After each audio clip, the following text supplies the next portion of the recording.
I spent 2 years trying to establish a nonprofit that supports fighting human trafficking. 2 years of my life dedicated to something that felt more important than anything I'd ever done. I thought it was my life's purpose, only to find out it wasn't. Today, I'm going to tell you what nobody talks about, what happens after your big purpose doesn't happen, what it feels like when the mission you believed in doesn't work out, and what I learned from all that effort and time. This is a hard story to tell because it means admitting that I failed at something that really, really mattered. But I've learned that failure is where the real learning happens. So if you're going through something similar, if you've tried to do meaningful work and run into walls you couldn't break through, you're not alone. And there's wisdom in the wreckage. Let me show you. A few years ago, I got pulled into something I never expected. The fight was against anti-sex trafficking. I know that's heavy, but stay with me. Back in 2008, I watched a movie on a girl who had been abducted and forced into the underworld of trafficking. You may have seen it. The main character was Liam Neeson. The movie was Taken. During the many years I was hauling oversized loads cross country, that movie kept creeping into my thoughts, and I couldn't shake it. I planned on an exit strategy from trucking and swore that day I got out of it and sold my equipment, I'd do something, anything towards helping victims. So when that happened, I sought out to set up a nonprofit to help those fighting trafficking. After I decided how to help, and while doing research on everything needed, I eventually contacted a director of one of the top nonprofits that rescues trafficking survivors. And through that connection, I started to understand the scale of the problem. Not just that trafficking exists, I knew that, but the logistics of it, the challenges these organizations face trying to help survivors. And one of the biggest problems was transportation of survivors when rescued. Think about it. When law enforcement conducts a rescue operation, they need to transport these survivors immediately to safety, usually across state lines or across the country. When survivors need to testify in federal court, they need safe transport.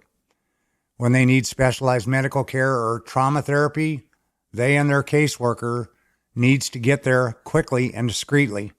But they can't use commercial flights. These people often don't have documentation. They can't handle crowds. They might run into dangerous people from their past at an airport. And ground transport, driving for days, puts them at further risk and takes too long. So I had this idea, what if I could provide dedicated private jet transport for caseworkers, the survivors, and for the organizations that help them? Not just one-off flights, but consistent, reliable service, available when they needed it, 7 days a week, safe, untraceable, dignified.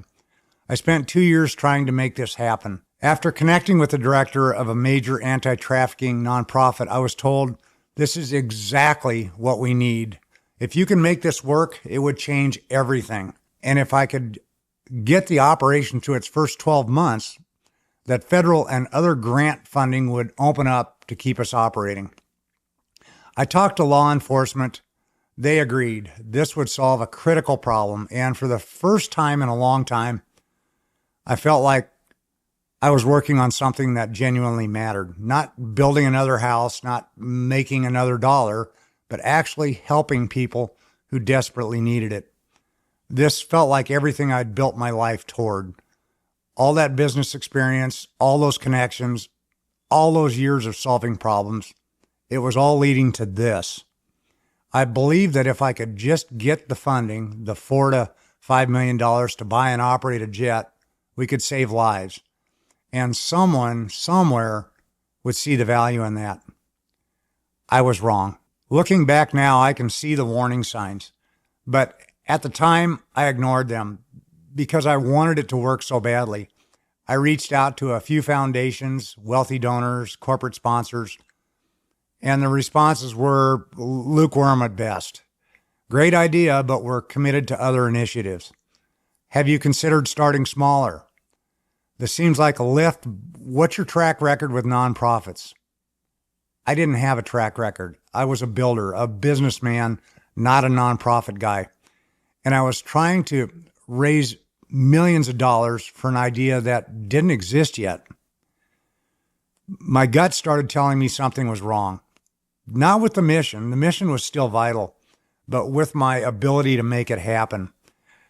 I wasn't the right person. I didn't have the right connections. I didn't know how to speak the language that foundations and major donors speak. And every month that went by without funding, I could feel it slipping away, but I kept going. I kept telling myself, just one connection, just one meeting. Someone will see the value. But because the mission was so important, how could I give up on something this important? I ignored what I knew because I wanted it to work. Experience told me to pivot, to reassess, to accept reality, but hope told me to keep pushing. Hope was wrong.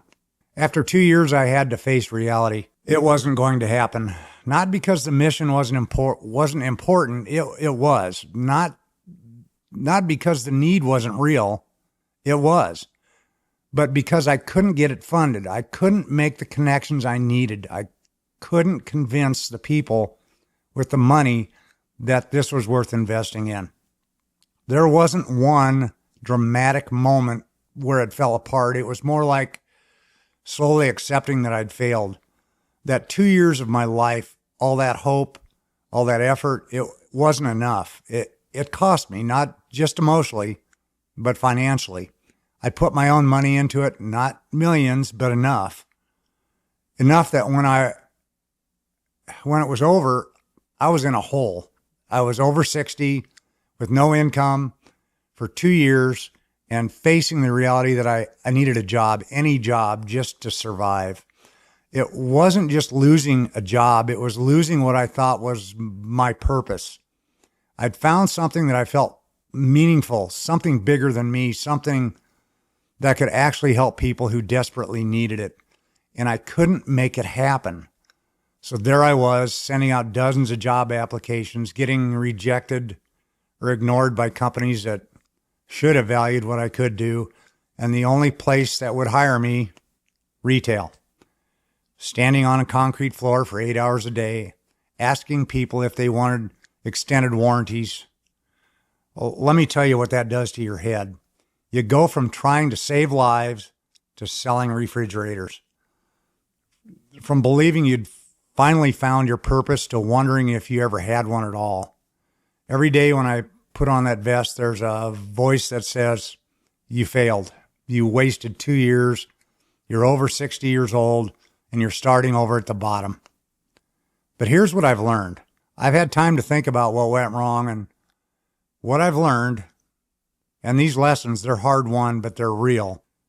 Purpose and organization aren't the same thing. The mission was real.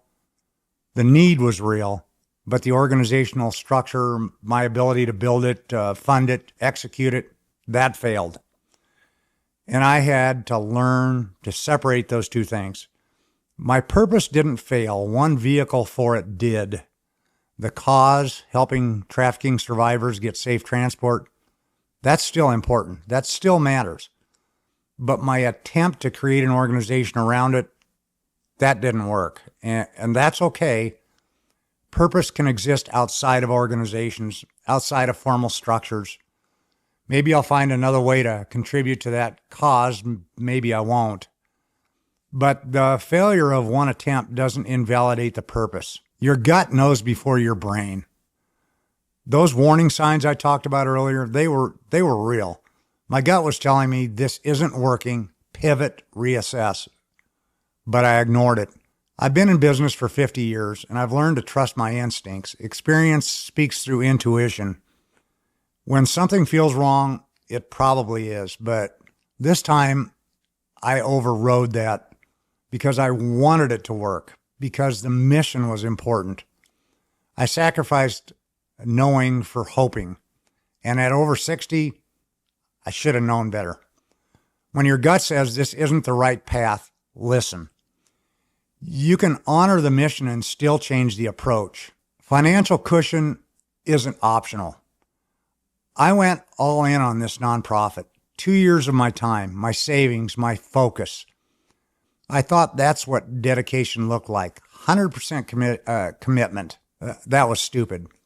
Being all in on one thing is risky, especially at our age. Multiple income streams matter. An emergency fund is critical. Diversification isn't hedging, it's wisdom. Now, I know you can be committed to something without betting everything on it. You can pursue a mission while still maintaining financial stability. I learned that the hard way. Failure at 60 hits different.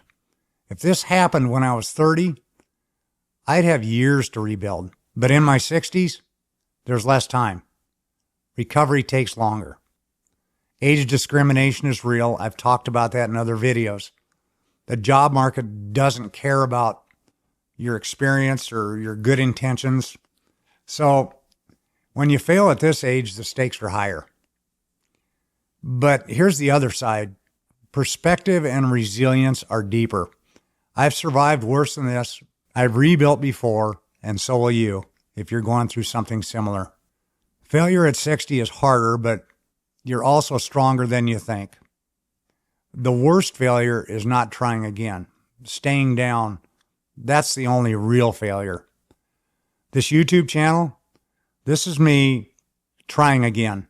It's not a nonprofit. It's not saving lives directly, but it's building something I can control using everything I learned and the successes and the failures. I'm over 60, working retail, and still building. Because the alternative is giving up, and I refuse to do that. Which brings me to now. What I'm doing differently now. First, I'm building in public. This channel, these videos, I'm not hiding the struggle, I'm documenting it. Second, multiple income streams. Not putting all my eggs in one basket again. YouTube consulting, sponsorships, whatever opportunities come, I'm diversifying. Third, I'm trusting my gut immediately. When something feels off, I'm listening. No more overriding instinct with hope. Fourth, I'm accepting reality faster. If something's not working, I'm pivoting sooner, not waiting 2 years to admit it. Fifth, I'm asking for help sooner. I spent 2 years trying to figure out nonprofit fundraising alone. I should have found a mentor, a partner, someone who knew that world. I'm not starting over, I'm building smarter. If you've had a major failure, especially later in life, I see you. I know what it feels like to believe in something and not be able to make it happen. To invest years of your life and come up empty. To wonder if you've wasted time you don't have. But here's what I want you to know. It's not too late to build again. Failure isn't the end. It's data. It's education. It's preparation for the next thing. And the next thing might be even better. So let me ask you, what's the biggest lesson from your failures? What have you learned the hard way that you'd want others to know? Tell us in the comments. This is a judgment-free zone.